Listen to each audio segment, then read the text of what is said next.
Hello, good afternoon, everyone. Afternoon. Good afternoon. Um, I'm Ebuka Njoku, a Nigerian filmmaker, producer, and scriptwriter. Uh, Before I start, I want to point out that this is the first time I'm going to teach on Zoom. So in case I do, in case I stutter here and there, just bear with me. So, we're here to talk about independent filmmaking. It's, I'm an independent filmmaker, so every now and then I hold conversations about the state of indie filmmaking in Nigeria and, of course, the rest of the world. So it's in as much as it's how do I put it? But so let's start from the history of independent filmmaking. Uh, the first thing that over time led us to what we now know as independent filmmaking started from the guys that actually invented the camera.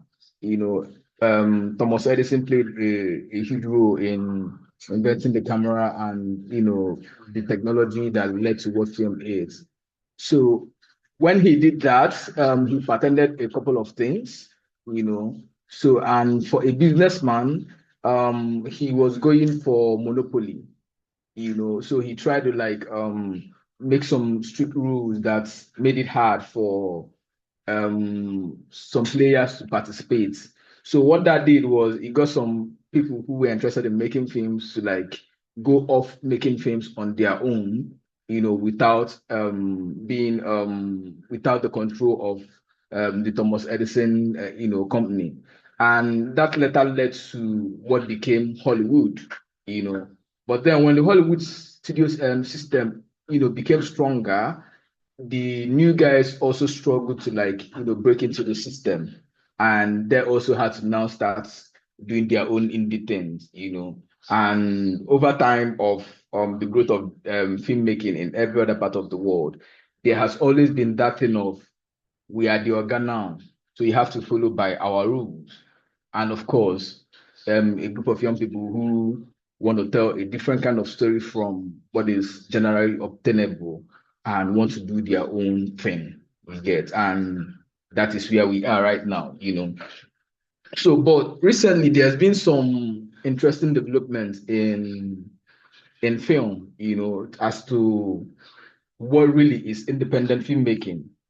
Some see it from the perspective of the kind of story that you decide you want to tell as a filmmaker. Some see it from the business perspective of, okay, being a filmmaker who wants to do their own thing. Yeah, sorry, being a filmmaker who um doesn't take funding from the big studios to do their own thing. You get. So, but I'll try as much as possible to, cover as much part of it as possible. So, but the question I often ask filmmakers, I don't know if I'll ask the question, then maybe you can answer through the charts, and then maybe I would. So the question I want to ask is, what kind of filmmaker would you want to be? What kind of indie filmmaker would you want to be? Do you want to be the type of indie filmmaker that wants to tell a particular kind of story and no matter what keep telling it? Or do you want to be that's the kind of I'll use a C job as for instance, in the Nigerian space? Or do you want to be the kind of filmmaker that grow from being an indie to building something, to building a studio over time? you know. I'll use Charlie Chaplin of the blessed memory for as an instance. There was a time he and a couple of artists built a system where they from making indie films, they later grew to become like a big studio. Or would you want to be the kind, the what system, the Tyler Perry kind? that he doesn't work within the system, the generic Hollywood system. But over time, he's been able to do some kind of collabo with them, and build a $1 billion company for himself, even as an indie filmmaker. You get so you can just write your name and let us know the kind of your vision as an indie filmmaker. Then maybe later we can address that and So sorry. So I I would want to also start from my own journey as a filmmaker. Why I decided why the indie route like became like my option. So I came into Nollywood in 2014. And when I came after winning like a script writing competition. So the advice I got was to stick with one thing, then over time, start trying other things. So I started writing for different platforms. I wrote for TV, I wrote, films for people and all of that. But one thing I was noticing over time was how little I felt heard. You get like I was basically noticing that there was a way we tell stories down here, and that wasn't actually my own way of telling stories. You get so 2 years in, I felt frustrated and I decided to give Nollywood a break. So between 2016 and 20 middle of 2019, I didn't do anything film related. I was just trying to like, try other things and all of that. But then I would over time notice that film is actually like my love. Like I actually do love making films, you know. So it was now a thing of how do I keep doing the thing that I love, but now in my own terms. So for me to be able to do that, I started studying producing, So between 2019 and 2021, I pitched to at least to close to 20 people, trying to look for funding to make my first feature because and these 20 people we are not people in Nollywood because I figured out that for me to be able to get the freedom to tell the kind of story that I wanted to tell as at that point, it had to be the funding had to come from a non-Nollywood source, and because that would now give me what I wanted the most, the creative freedom, like the freedom to tell the kind of stories that I wanted to tell, the way I wanted to tell it. You get so, but then I also had to be realistic about who I was telling the story for. Because at the end of the day, no matter the film you make, if it doesn't get to people, it's more or less, I wouldn't want to say waste of everybody's time, but it limits what you can achieve afterwards. You get so the story I was working on, I mean, it's now on Netflix, Yahoo Plus. So I had to look for a story that could give me the audience that I wanted to build from. So as an Igbo guy that grew up in the East, I had to find a I had to find an Afrobeat version of the kind of audience that I wanted. You get. So I narrowed it down to fans of Fino and Flavor.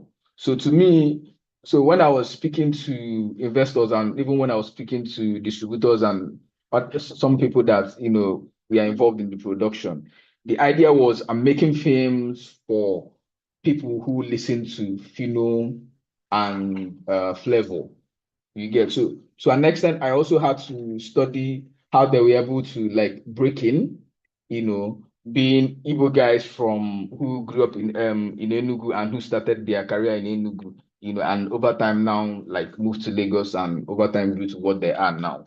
So that's kind of like helped me narrow down my audience. And once I could do that, it was easy to like sell the vision. So even if you watch the film, you'd also notice some similarity with how they operate and how they film, because we use predominantly Igbo language, Pidgin English, and Igbo like they would use in their music, and we shot in Enugu instead of shooting in Lagos, you get, and we used like when those ones like when Fino and Flavor started, we used predominantly mostly actors who were operating in the Eastern Circle. Just like when Fino started, he was working majorly with producers and other musicians that were in Enugu. So when we did that, um then of course after making the film, we did the film festival round, and then after the film festival was now the question of how do we get distributors to take a chance on the film. So I spoke with a couple of distributors, got turned down a lot of time. Even I could remember a big player in the industry telling me that there was no way a film like that could get distribution in Nigeria. But then luckily for me, I was at an event that was a social media week, and part of the sections was facilitated by Moses Babatope and the late Pisanya Mosigwe. So after their speech, they gave an open floor for people to ask questions. So that was how I asked Moses about distribution and all of that. So he asked me to send the film, and then I sent the film. They liked it, and we had an agreement on how to make it fly. And then after that, we got our cinema, this thing, and all of that. But beyond everything was the fact that before going in, we understood the film we are making and who we are making it for. With film one, we didn't ask for full-time release. We asked for just a few cinemas, mostly Eastern cinemas in the East, and cinemas in areas in Lagos that are highly populated by Igbo people. And of course, Lagos and then Southeast and South and all of that. We didn't do places like Ogun State or the North because we knew it would be harder to, and I think that made it easier for them to give it a shot, because for them it wouldn't be too much risk, you get. So yeah, basically that's how I found my fit into producing and all of that. Then after my second film, we now did after Yahoo Plus, we now did Honor. So with Honor, we tried what's it called? We did some screening in some universities. Then we did cinema around. So for a film like Honor, it didn't have the film festival vibe. So we decided, okay, let's try another strategy, And to an extent, I would say it worked. To an extent, it didn't work because it's all experiments. But one thing it made me realize was the thing about audience, because over time I realized that for the people who knew my work from Yahoo Plus, my first feature film, couldn't entirely relate to Honor. But then Honor opened me up to a new audience demography. Yahoo Plus was more of male audience, whereas my second film, Honor, opened me up to female audience. You get, and more mainstream film audience, you get. So after Honor, we decided so by that time I'd gotten some money from my first film, Yahoo Plus, so I decided to invest some in a story about LGBTQ couples in Nigeria. It's a documentary which is now streaming on an international documentary streaming platform. Then I also experimented with a YouTube film that we shot entirely on a Samsung S23, and then here we are. So the reason because why I'm trying to stretch myself like that as a producer is the fact that when I went the first producing class I went to, I learned something. I noticed that the same Hollywood studios that would give you a Spider-Man would also give you a film that could win an Oscar, and would also invest 2, 3, 5 million to some upcoming studios to do some more or less a film experiment. And that is why Hollywood is Hollywood today. So I'm trying to push myself to that level where I don't want to remain an indie filmmaker forever. I'm trying to build a system where tomorrow I could have a structure that allows me to be able to invest in or produce a couple of different kind of films. So meaning I could do horror today, I could do a sci-fi that is going to cost like hundreds of millions of naira, and I could do a low budget film of 2, 3 million. I could be successful on YouTube and still be successful in streaming or cinema or whatever. So those are the things I'm trying to break into, but then and another interesting thing I've also noticed over time is the period we came into filmmaking, so to say. If it was in the 80s, 90s, there was a straight line of how to make it in the industry. But now, with streaming, battling with cinema, and other technological advancements happening, we find ourselves in a very tricky place in the world, so to say, because why I said that is I don't know if any of us here has heard of vertical drama.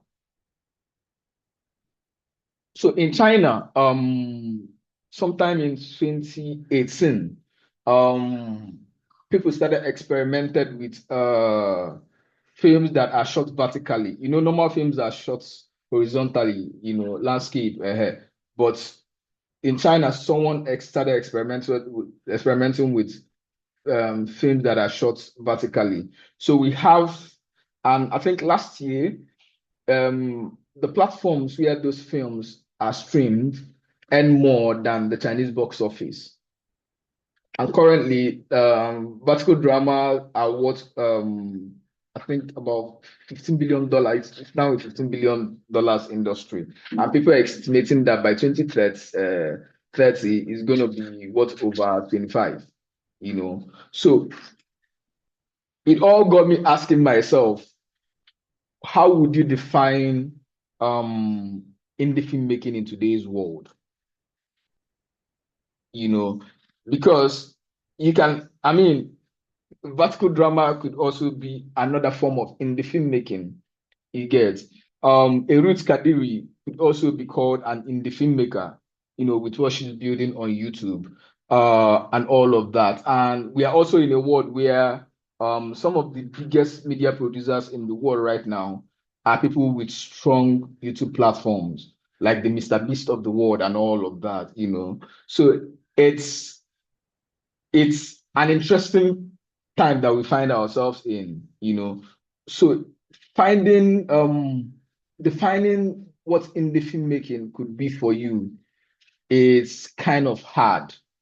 But one thing that'll make it easy for you is defining your audience. And how do you define your audience? I'll use Tyler Perry, for instance. He spends lots of his growing up period with his grandma, who is a Christian. And the grandma and her friends were always complaining about how the mainstream Hollywood wasn't making films for Black Christians. So when Tyler Perry started making films, he was just focused on making films for his grandma and her circle of people. Guess what? It turns out that we have Black Christians across the world, because Nigeria is one of the places where Tyler Perry has most of his audience. He probably has more audience in Nigeria than any country in the world, and then there are other people in Africa and other parts of the world with strong Black community. So over time, that audience has spread into, and he doesn't exactly make Christian films. It's just that his films come with a lot of Christian philosophies and all of that, and that works for him. Esiji Obasi comes from the perspective that Nigerian films can travel. You get, so he is making films, Nigerian films, but for the international community. So with every film he makes, he tries to set the boundaries in what's a Nigerian and the definition of a Nigerian film. From Emame Water that was shot in, I think, 2 African countries, with entirely in pidgin, and all of that, with actors that are Nigerian and those that are non-Nigerian. And the recent one that he's working on, I think La Pyramid, that is shot across different continents, So him knowing his audience, it's determining the kind of stories that he would want to tell. So the most important thing for me in this is figuring out your audience, and then how big you can grow that audience by demography. Are you making films for people who are not advanced, like people who are not educated?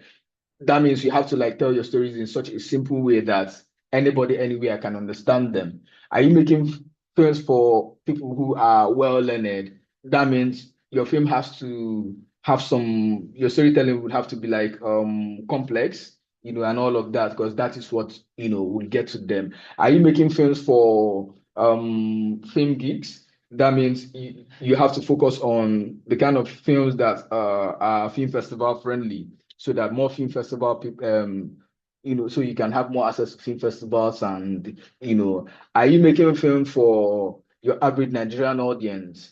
That means you have to probably go the Funka Kindele route or the Roots Kadiri route on YouTube. So the question now is, how do you figure out an audience that will work for you? Because that's also very important. So what happens in some cases is some people learn of a particular audience demography and start trying to fit that audience demography, whether it's directly connected to their history or not. That don't always happen.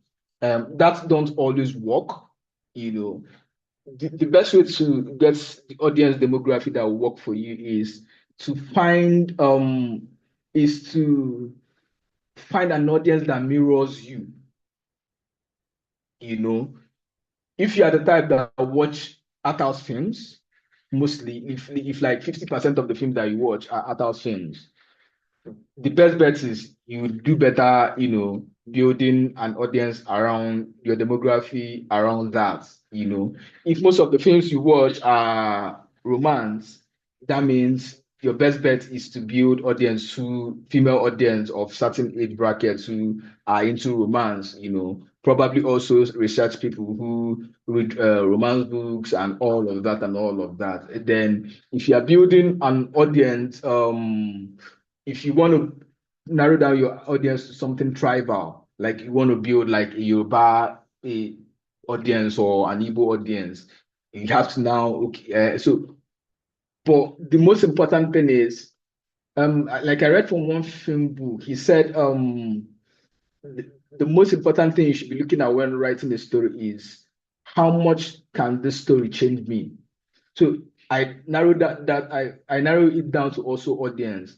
how much can this audience demography that I'm trying to like build change me as a film, challenge me as a filmmaker, change me as a producer, or push me, So that way, and also, how do I take it from just a group of 10 people in Lagos or in Enugu to thousands or millions of people all around the world? You get, because if, for instance, you are building an audience for the Yoruba community, if you look deeply, you discover that there are different Yoruba communities across different countries in the world.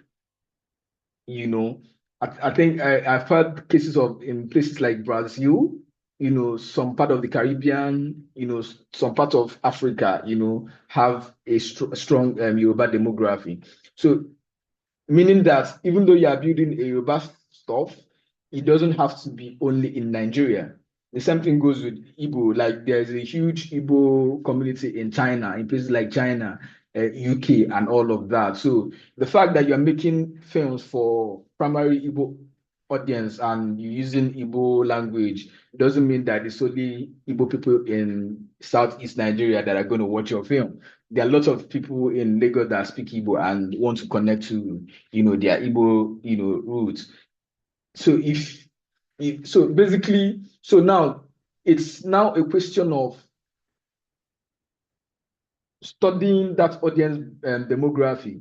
If it's an audience demography that you are already a part of, it's easier. If it's the one that you're not a part of, it's harder. That's why it's always better to like work with the one that you are, because that's the one you can easily make research on. That's the one you also know people that belong to, and that's the one you can easily have more insight in, because you can now say, oh, because I'm part of this demography, beyond film, this is also other things that could, work for this demography. These are the elements that these people from this audience demography are looking for. So you build your film in such a way that they can easily connect to it and probably attach some other things in your film that, apart from your film, they can also leverage on to like, become stronger fans of yours.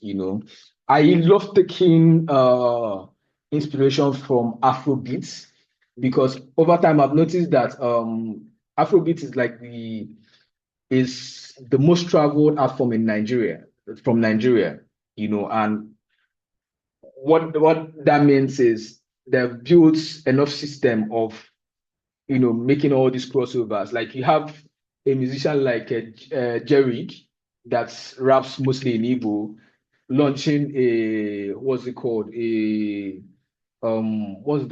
merch brand, and he's cashing out, and Mr. Easy, when he started, also had something he was doing that time that he would have like his hats, and all of that. And we have people like Odubo the Black and all of that.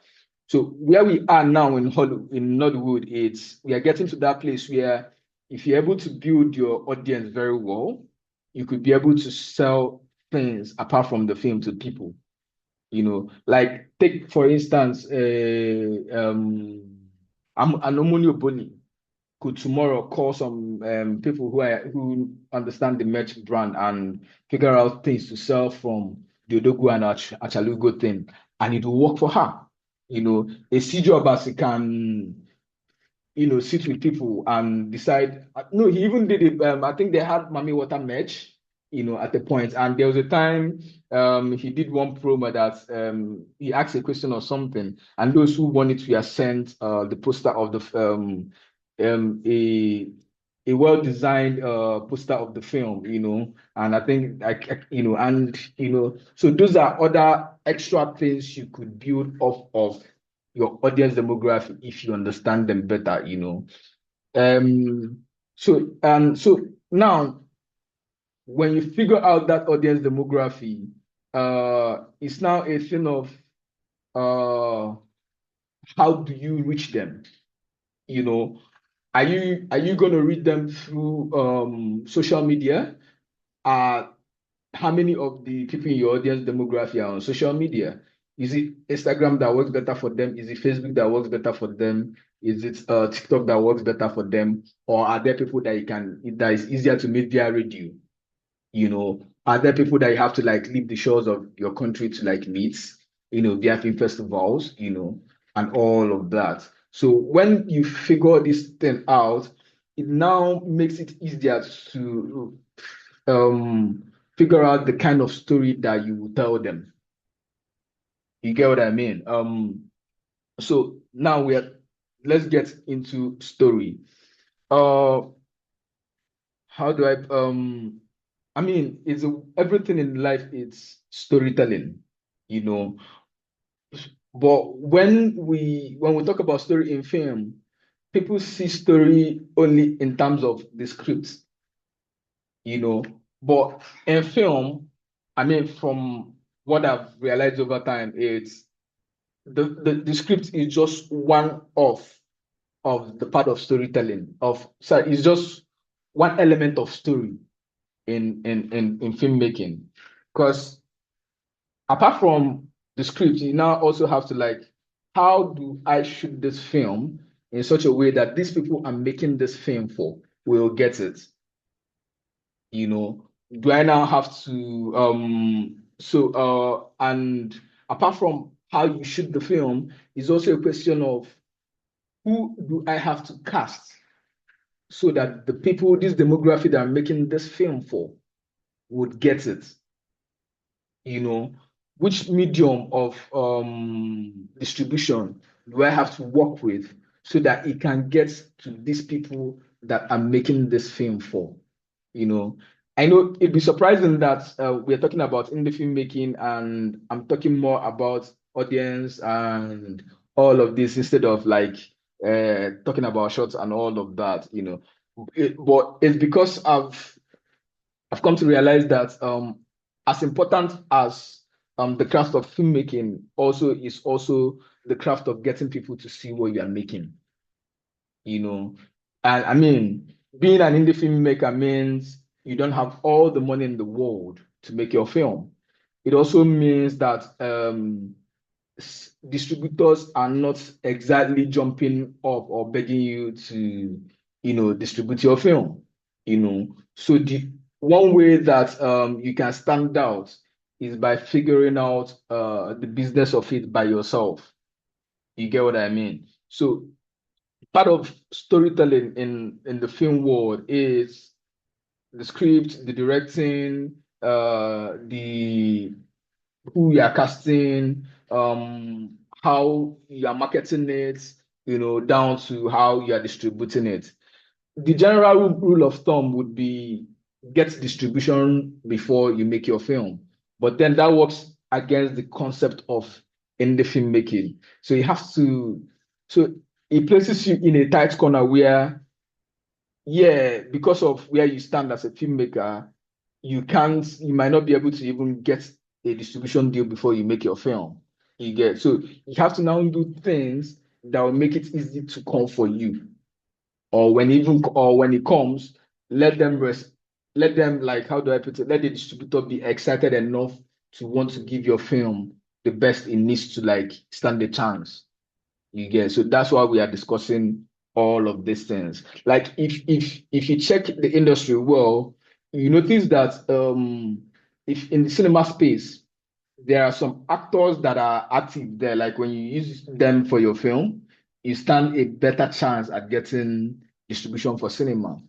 Now, in the same industry, there are actors who, when you use them for your film, you stand a better chance at getting into certain festivals because they've been in films that have been in those festivals. And there are actors that you use and you stand a better chance at YouTube. Yeah, over time, we've had actors who navigate well in all those in different worlds, but they're very rare, So when you are casting, it also has to, you have to also ask yourself those questions when you are casting. And then another part that it's hard for most filmmakers, because I mean we are meant to be artists and not is the branding and the marketing side. you know. It's, how do I put it? There's in Igbo people would say afioma alone, afioma the money alone, yeah. That means a good market sells itself. When I started producing, I realized that that's a false narrative, you know. For a good market to sell itself, you need to first of all sell it. YouTube, I mean, every now and then there are trends on Twitter and all of that. I can tell you for a fact that lots of the trends that happen in online, we are strategically started by people, you know. So it means, how do I put it? People pay for positive reviews. People pay for hype. People pay even to do negative reviews for other people. People pay to trend. Like, there's a way, how do I put it? Like, so there's this thing that, I mean, musicians do it, and recently I've also noticed that film producers do it, where around the time that a film is coming out, a couple of influencers here and there have been either paid or whatever to start making posts and all of that, to start preparing, a soft spot for the film, so that when it comes out, the first day or two, the film is trending. Like, there's a science to it. So as indie filmmakers, we may not have that level of enough fun to like do it, but the awareness that it happens would now make us sit down and ask, okay, what are the things, how do we maximize social media tools to give our film a chance? If you don't have the money to like call the big influencers, you can, I mean, there's no way you don't have like one or two friends who understand social media marketing, or to at least to an extent. You can have a meeting with them and say, okay, we are starting shoot in January. How do we start, doing this thing? What do we need to put out there, to get, at least, even if you are not getting the whole Nigeria or the whole world talking about the film, let us at least get people in our circle talking about it, hoping that it will catch on with, so that by the time you are done with your film, at least people know that there's a film coming out. So by the time you reach out to a distributor and say, okay, bro, I have a film that I want you to check, for distribution, and the person searches for your film on Google, or the person sees some stuff written, or some conversations about the film, it will give you more leverage than, say, the person goes online and types the title of your film and nothing. So you are not popular, nobody's saying anything about your film, and maybe you don't have all the big actors in the world. As against, yeah, you are not popular, but then the person searches and sees, oh, people are actually talking about this film. Of course, the person will prefer the film that people are talking about over the one that, So and yeah, so that goes for, and then beyond the film that you are making at the moment, it's also the long goal of, because I want to find myself here in the next 10, 15, 20 years. Each time I get an interview, or each time there's something said about my film, there has to be either a line or whatever that would keep people seeing me, will get people to see me and the kind of film I make from a certain perspective. I don't know if that makes sense. And also, apart from the film, also, what kind of spaces do I need to get myself into that would help the packaging of my branding, and over time my film? You get what I mean? So that would mean maybe show appearances, appear at festivals, appear at film screenings, appear at premieres, join what's it called, Twitter spaces where people are discussing films, and all of that. So, and beyond the appearance, it's if you have the opportunity also participate, ask questions, chip in your thoughts, no matter how crazy they are, just to show people that, okay, you are here, and once you either by your question or your contribution get them curious enough to at least check out your name. When they're checking out your name, they're also checking out the things that you've done. So it means in their head, when your next film is coming out, at least they know you there, So basically, to survive as an indie filmmaker, you have to think like a businessman, so to say, and then, you know, basically it's also good, helps if you read one or two things about business, read one or two things about marketing. If reading is not your vibe, I mean, thank heavens for YouTube. You can, read up, watch as many videos as possible on YouTube and all of that and all of that, So, but basically, you have to, apart from making the right kind of thing for your audience, you have to put yourself in the right spaces, where films are this, like where people can know you and get to know of your project, and and if you now have like an end goal in mind, you make you now more conscious of how you want to present yourself in those spaces, so to say. Yeah. Yeah. Then also I'm also noticing something about self-branding, as apart from like branding yourself, apart from the fact that you have to brand your company and brand your films, like you also have to like self-brand yourself. Are you the type of director that I know I've also noticed that some people are the quiet type and they wouldn't want to do the socializing and all of that. If that is you, you have to work with partners who are out there, like I'm more on the quiet side, but then I work with people who are always going out. So in one way that covers for me, like I know someone like I would use an actor for instance, Chukwujeku, Blossom Chukwujeku. He doesn't, do all the Nollywood great thing, but then he has strong management, so that covers for him, So basically, you have to find a way to put yourself out there, and not just out there, but in a way that would over time make sense for you. You can do it directly or you can do it indirectly. But like when people hear of your name, when people think about your film, let them not just think of it and pass, or hear the name and pass. Let it strike something, let it evoke a feeling or something in them, so to say.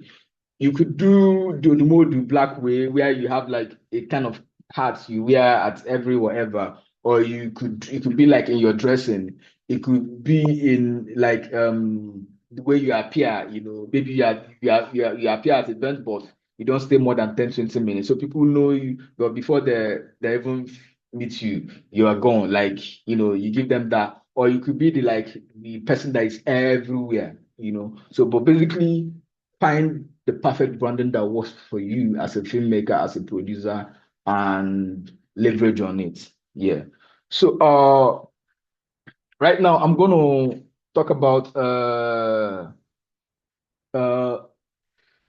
where we are in filmmaking and film distribution at the moment. I know most of us must have heard of the Netflix and Paramount trying to buy Warner Bros. I mean, when Netflix made the announcements, a lot of filmmakers felt heartbroken. Like to them, that would be like the death of cinema. And it raised a lot of debate online, so to say. And it got me thinking about where we are, and where our industry is headed. And so I have for me to think better about that, I had to like go back to how film actually started, you know.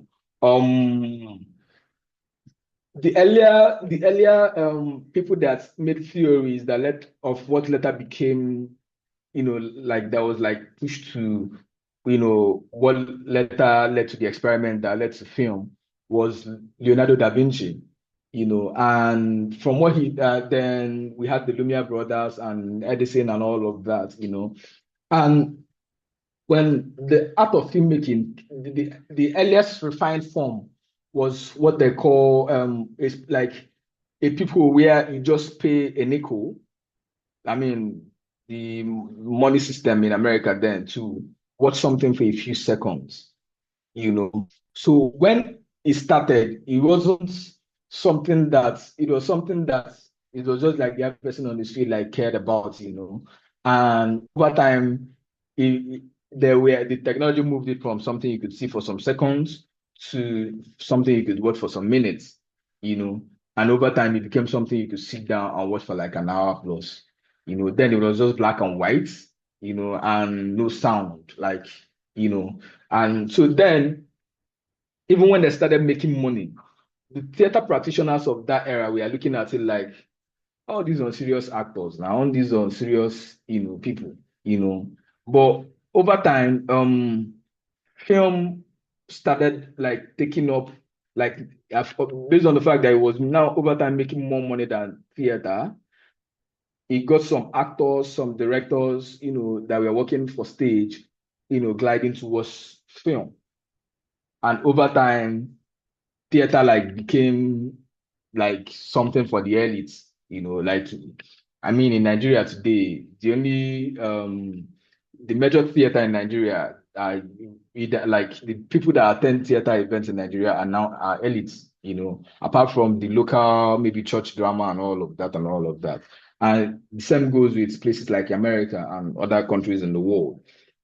So basically, over time, film became like the major medium of storytelling, So, and it happened because of technology.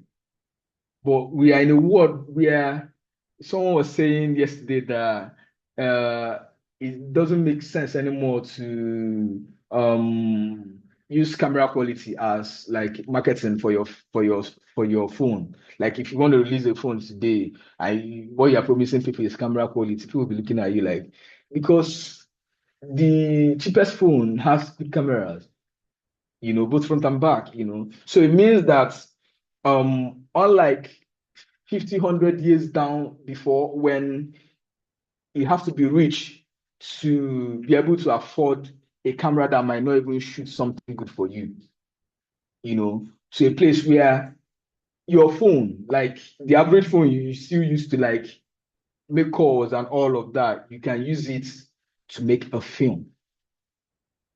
You get, phone is gradually turning into pen. Like phone is gradually turning into not just a pen, but a printing machine that also can distribute.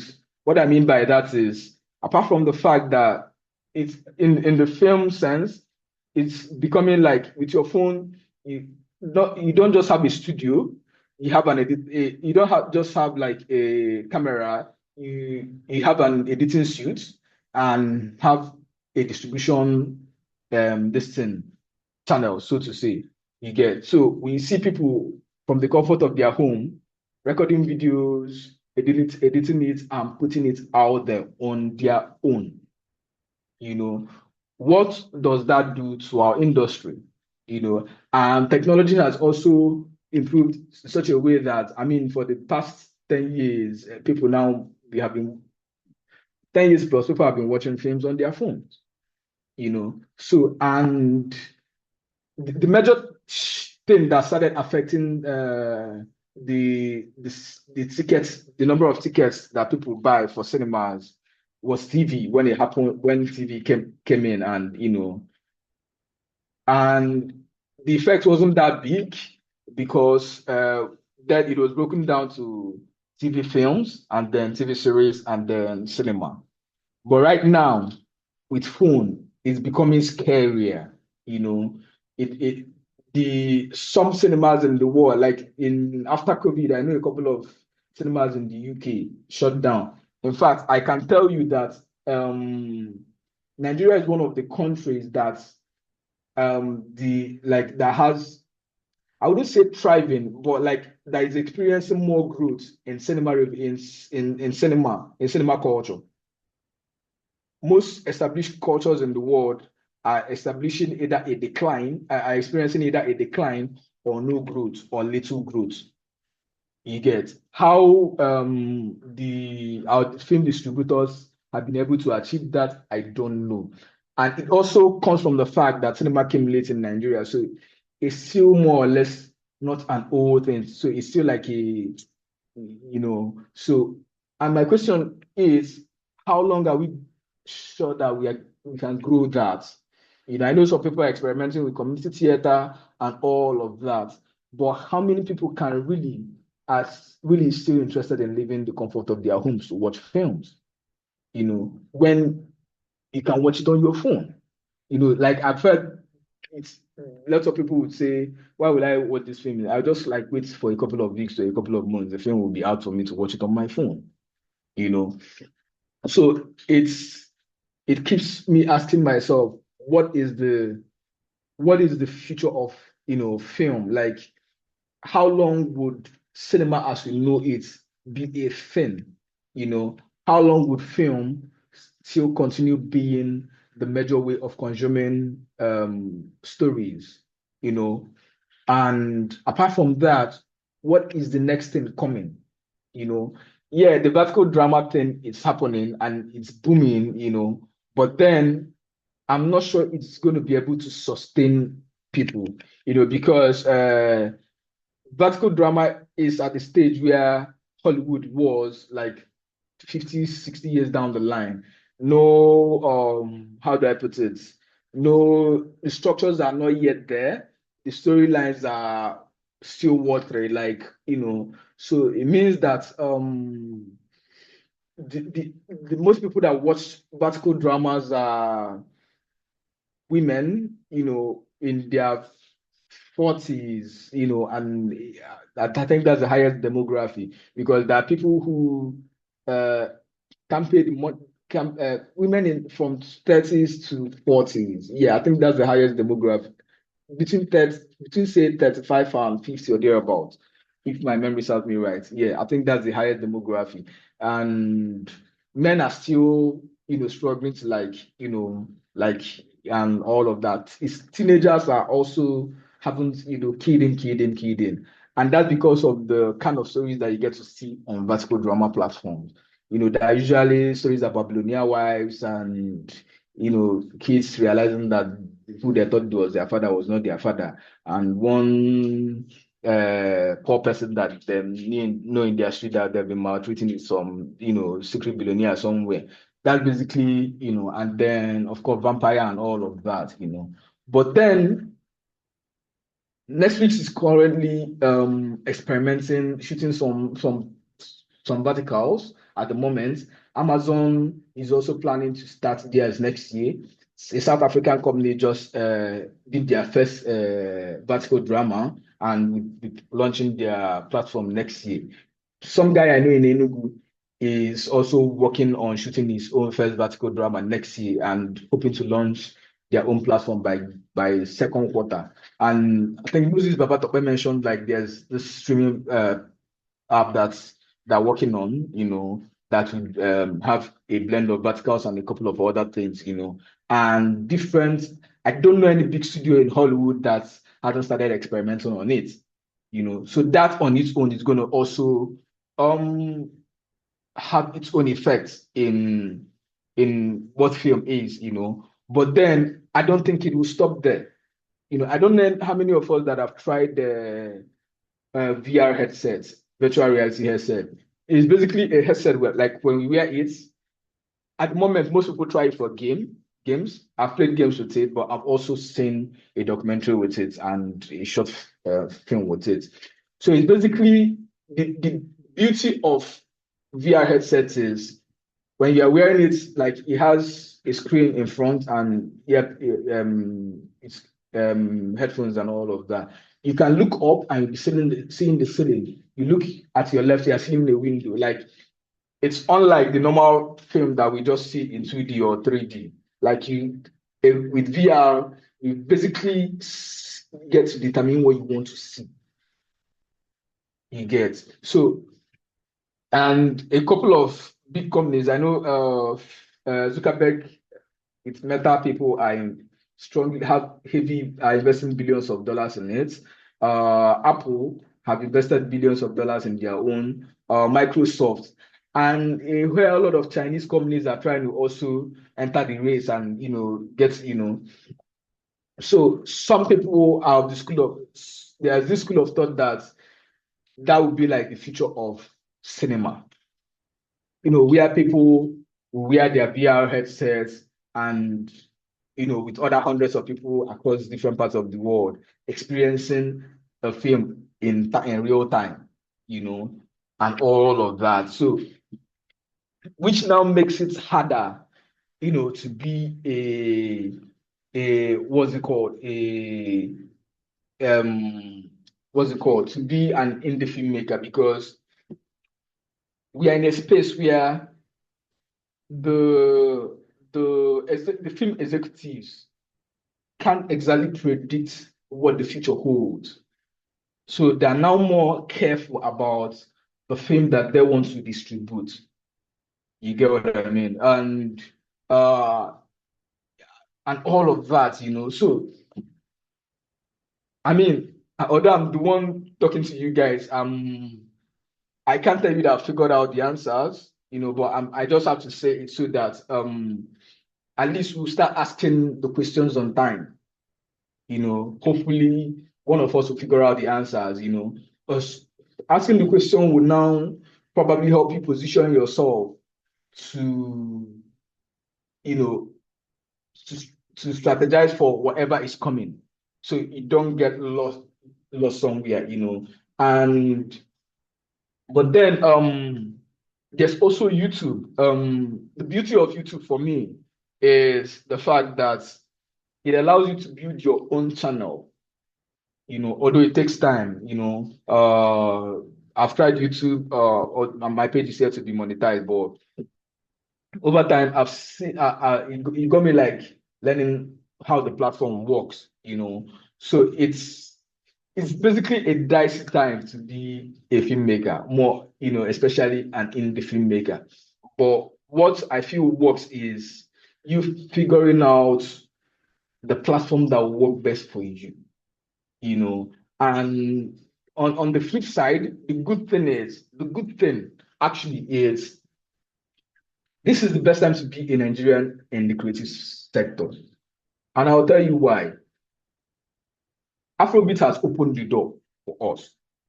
And the good thing is, I think it was a year, 2 years after Burna won Grammy, Hilda Baci did the Guinness Book of Record thing, and a mix of, and that opened the door to more Nigerians trying that Guinness Book of the Record thing. So it means that for the past 2-3 years, every time Nigerians are coming out with something, like people all over the world are beginning to attach excellence to the name Nigeria. So what that means is, apart from Afrobeat, people are now, looking forward to more things from Nigeria. In fact, there was something I heard recently, like about 5,000 dresses we are pushed from Nigeria to the US for prom. Like prom. You watch American movies, you hear them talking about prom. 5,000 dresses. I don't know whether there were Nigerians living in America or there were Black people living in America, but basically 5,000 dresses moved from Nigeria to America, and it was ordered by people who needed it for prom.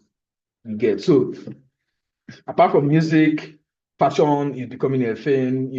With Dirty December, with them also pushing the Dirty December narrative. Nigeria is opening up to the globe. Last year, if you could remember, during December period, there's a time the value of naira, increased. Yeah, the increase wasn't that much, but it increased. What caused it? People who came for 30 December had to, convert their money to naira.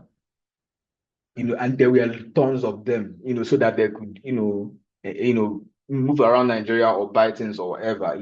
So, and if the vibe like is sustained for the next 5, 10, 20 years, you can imagine what that means. So it means if you have content now, like if you're making film now, there are more people, like unlike say 5, 10 years ago, there are more people who are willing, who want to listen to you more, specifically because you're Nigerian, and we've had the CJ overseas, be in some of the big film festivals. We have like the Father Shadow, doing what it's doing, and I hope he gets an Oscar nomination, because I know what that would do for us and the industry. And we also have people's YouTube platform, blowing up. I think one of the biggest films from Nigeria this year is what's the title? Love in Every Word, YouTube. And I think for the past 3, 4 years, there hasn't been a year we didn't have a YouTube film that cost 50 million views. This year we had 30 million views. Even the part two got, so it's the best time to be a filmmaker in Nigeria. It's the best time to be an indie filmmaker in Nigeria. What you now decide to do with that is up to you, So, but I believe that if you make the right decisions, if you're able to narrow down your audience, if you're able to do the right branding and marketing, if you're able to figure out the right kind of stories, and if you're able to do the right networking, over time, whatever kind of independent filmmaker you want to be, even if it's the film festival type, even if it's you want to be the type that build up on YouTube, or you want to over time build a studio that intersects all of that, you're going to find your feet over time.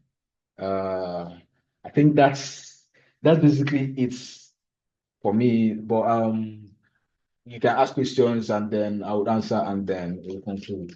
Thank you very much for having me.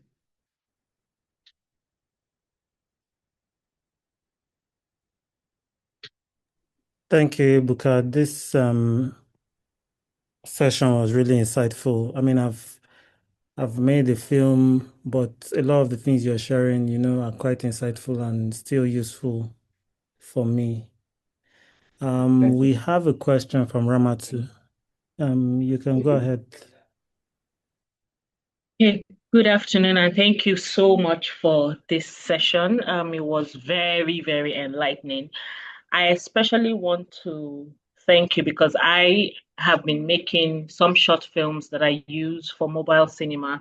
I've been making films for impact, and for the first time, we want to make a film that could be commercial, that could go to, say, festivals, could also go to, I'm not necessarily thinking cinema, but just I want to get it out there, something different from what I'm used to. So this was very, very helpful for me. So thank you very much for the session. Now, I've never had to try and bargain or talk to a distributor, and I'm wondering what is the usual cut they like to start from? Because I want to know where the negotiation point will be for me. If I make a very good film and I want to go to a distributor, what can I expect? 50, 70, 60, 40, or what is the thing that they first put to you, so that I have a platform or a springboard from which I can understand the negotiation process and be able to stand up for myself as someone who is going to do it for the very first time. Thank you. Okay. That's an interesting question. I don't know why I skipped that in part of my okay, but then I've worked with 2 different distributors for 2 of my films. So 3 actually, mentioning the documentary. So, and I can tell you for a fact that there's no general rule for it. It all depends on the kind of distribution that you're seeking. So for Nigerian cinema space, I mean, in general, it's not, you're not going to make a lot of money as a producer using the cinema space from the cinema.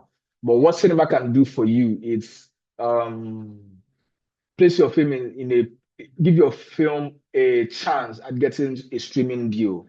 But now that Netflix is no longer and Amazon is no longer there, it's also, but film festival works better because there are chances of you meeting an international distributor if you, get to international film festivals.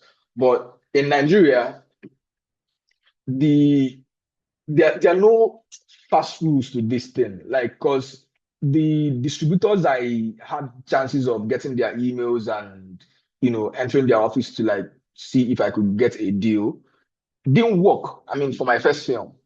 But then I happened to meet Moses Babatoba in a program, and I spoke with him. He liked the film, and that was how the conversation started.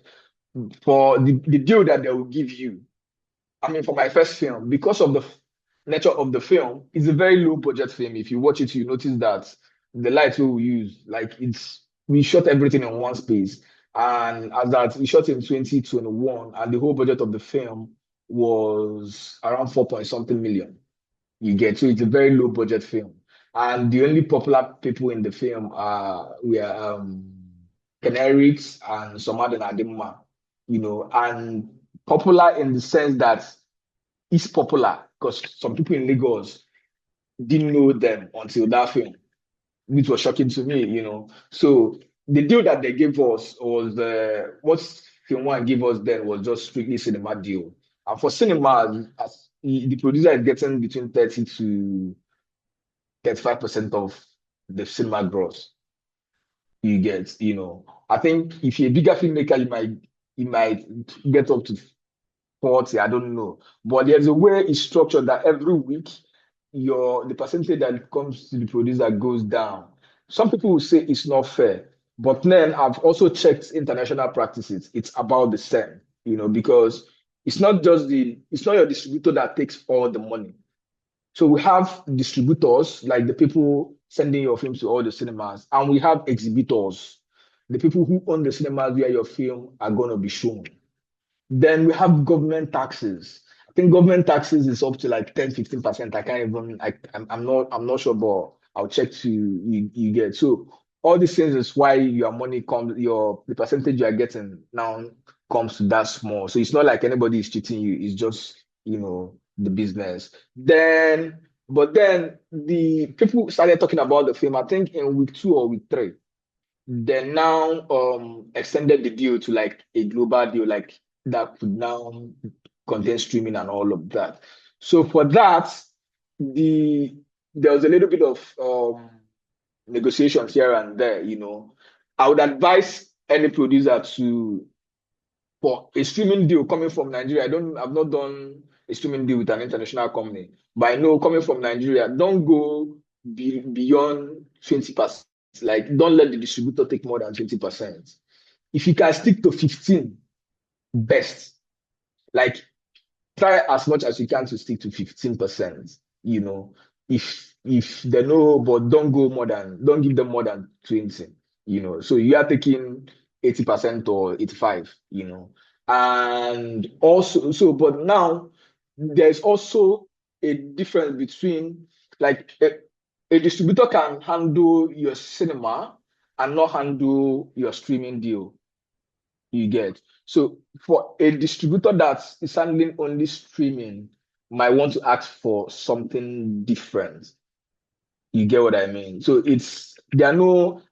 for the documentary that I worked on, the deal that we got was like we didn't have a middleman, like there was no aggregator or distributor. It was just we spoke to the platform directly. So it's a documentary platform. So we got a 50-50 deal with them. Nobody's paying anybody anything prior. So it's but any money the money made from the film will be split 50-50.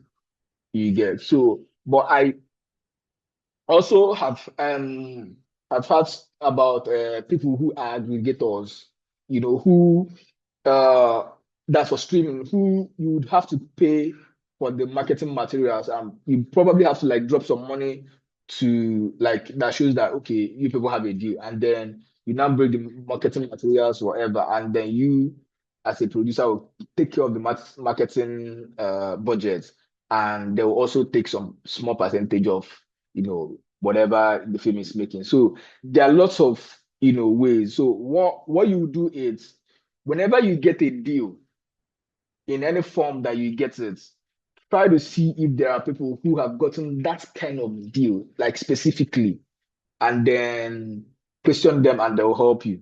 You'll be surprised how many people will be willing to help. Yeah, that's that. Yeah. Thank you so much. I've learned a lot, and I'll follow you on LinkedIn to see if I can get. I'm hoping you're on LinkedIn to see if Yeah, there's more I can get from you. Thank you very much. it's a pleasure. Yeah. Someone, okay. Someone is asking, someone asked about collaboration. Okay. The- Yeah, so Okay, he okay. asked about the festival particularly. So Okay. yeah, Tswa Film Festival is open to non-Nigerians, the rest of Africa and the world. So yeah, everybody can definitely submit to the festival. Hopefully you can elaborate on the kind of collaborations you are thinking about. But yeah, it's definitely open to non-Nigerians. Do we have any other question? Okay.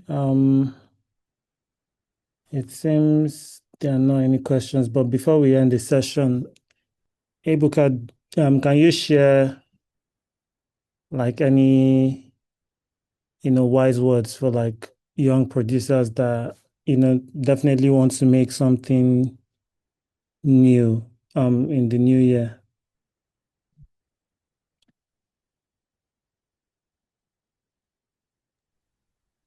I mean,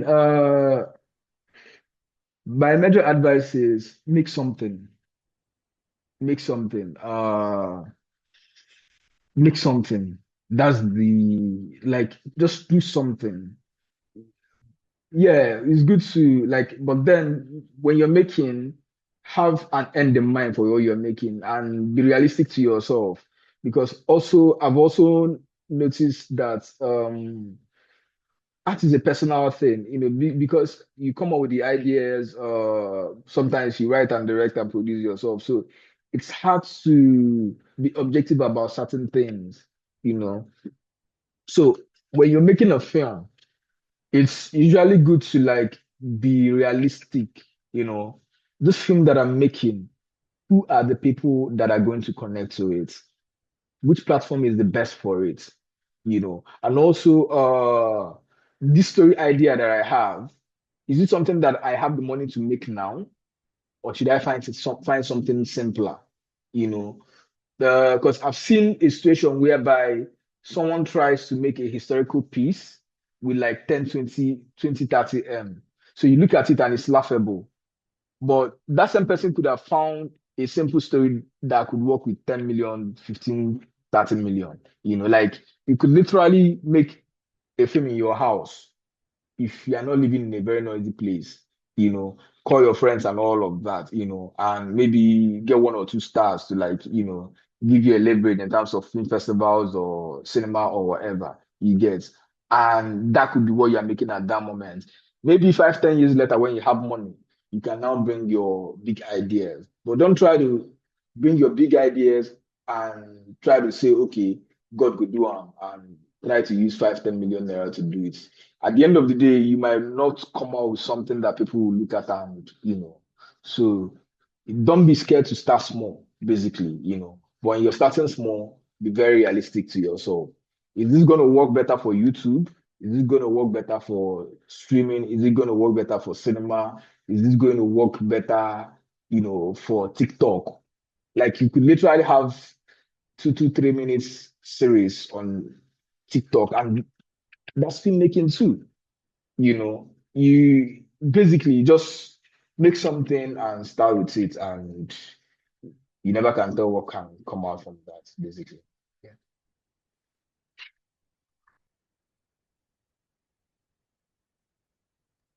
All right, thank you so much, Ebuka.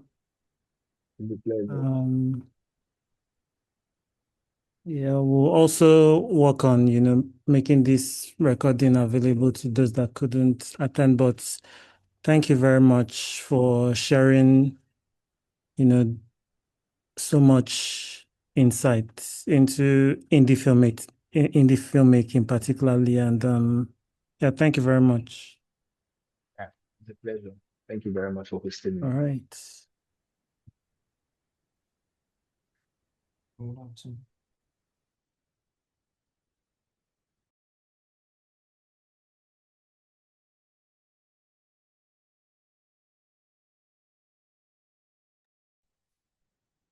Hi, Yuda. I don't know if you're okay. Yuda has left. But yeah, for others that are still on the call, just follow us so that you stay up to date with important dates and any new opportunities. And for those just joining, we'll be making the recording available so you can catch up on the session much later. All right, thank you and have a nice day. Tomorrow we have another session by Katie Mack, and she'll be talking about crafting impactful documentaries. She has previously worked with Africa Eye, Al Jazeera, BBC, and also made like a documentary on the Ebola virus when it was ravaging through West Africa. So yeah, just go on our social media and sign up. And same time tomorrow, 1 p.m. West African time. Yeah. All right. Have a nice day. Take care, everyone.